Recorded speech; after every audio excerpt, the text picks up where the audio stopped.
Well, Governor, thanks again for being here. My role is with two governors and two ambassadors on the stage. Hopefully we'll be small, but my job is to facilitate a little bit of a conversation about how the next president is that salesperson.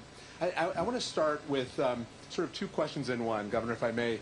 We face at American Free Enterprise Chamber this idea that too many of our young people, next generation American consumers and voters, are starting to look elsewhere, flirting with democratic socialism and worse.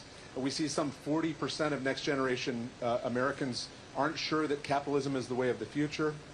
And then on top of that, sort of part two of our opening question, 80% now of American households say that inflation is a major problem in their own household budgets. We see the same from our small business members who are knocking on our door every day saying, how are we going to get this under control?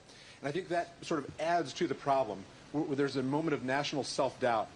How does your administration address those two critical problems and start to get the American mojo back, if you'll take that question? I think, our administration would, number one, understand that small businesses are the heartbeat of our economy.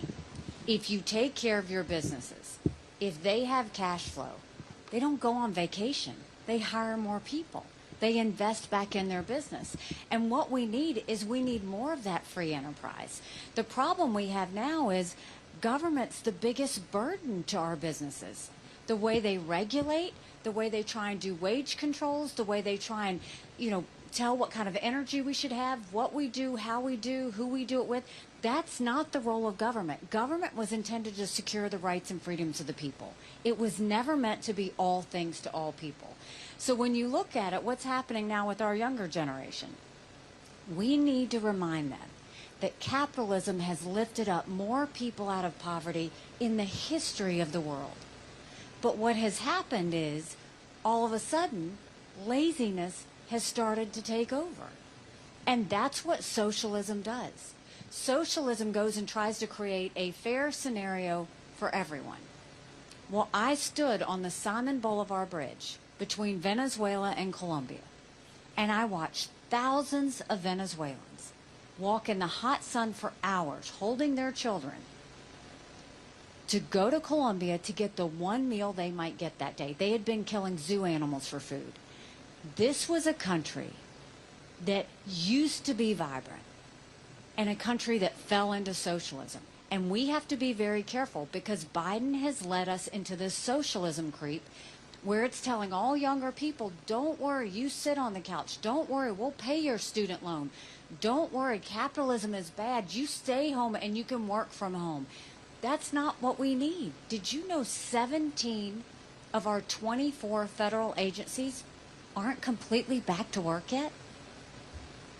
So if you've got a federal government that's not back to work, how are we going to get a country back to work?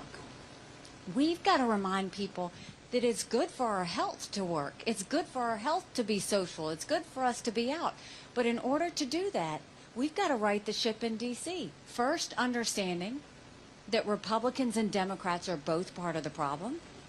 They have spent like drunken sailors. They've put us in debt to where we're going to have to deal with it, and we've got to pull out of it. But the ones that will pull us out of it are our American businesses.